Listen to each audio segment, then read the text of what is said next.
后来为着要来推广到台语文化，找找台语主播的人才，花市特别来举办到台语主播擂台赛。这届的比赛佫结合到布袋戏红仔来串场哦，要让这个比赛更加精彩好看。这个报名都到阴暗的11:59为止，爱讲台语的你，赶紧来参加。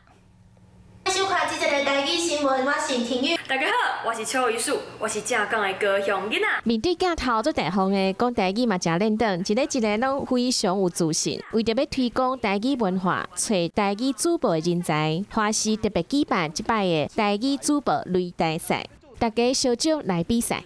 就是讲，对这个少年人这款的教育甲传承部分爱去重视，唔通讲，甲咱顶一辈晓讲，一辈人从咧长期不晓讲，也是讲唔知个台语水伫倒位。唔那是来参加的选手，每一个拢真有实力，为着让比赛更较趣味，评审老师嘛聊落去表演一下，另外嘛邀请特别来宾替选手加油。你表演得袂歹哦。